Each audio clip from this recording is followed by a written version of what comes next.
Major construction happening at the Chariton River Bridge just east of Novinger. That bridge is now set to close next week.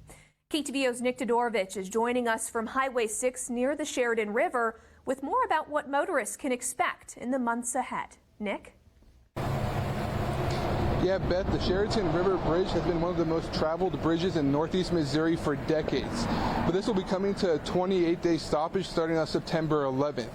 Many community members are concerned about what will happen with emergency response times. Multiple agencies in Adair County tell me they have been planning ways to combat the expected delays. Leaders have been in communication with each other to form collaborative plans.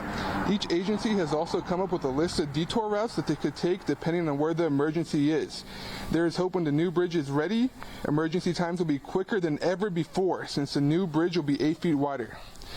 Once again, the Chariton River Bridge will be closed starting September 11th. Residents are encouraged to find detour routes ahead of time. Reporting from underneath the Chariton River Bridge, Nick Todorovich, KTVO News. All right, Nick, thank you. As we mentioned earlier, this bridge closure expected to cause major traffic delays and impact emergency response times. KTVO's Kaylin McGee talked with the Adair County Ambulance District and has more on how it's preparing to adapt to challenges caused by this closure. Right now, it takes the Adair County Ambulance District up to 10 minutes to respond to an emergency in Novinger. But now that road crews are shutting down Highway 6 to work on a new bridge, that number could increase to up to a half an hour. We're looking at 20 to 30 minutes, closer to 30-minute response time now, just by the time we get there. And it just depends on where that's at. That's just getting to Novinger. If we have to branch out and go farther towards the county line in either direction, north or west, then it's going to just add more time. To help ease the burden, ACAD will be relying on help from first responders on the other side of the river to provide assistance until the ambulance arrives. We have first responders over in that area that will be responding to.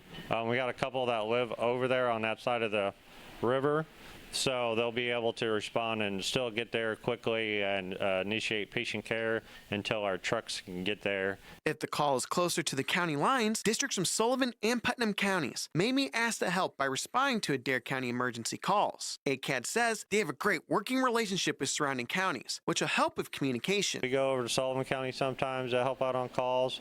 They help us out on some calls, and same way at Putnam County.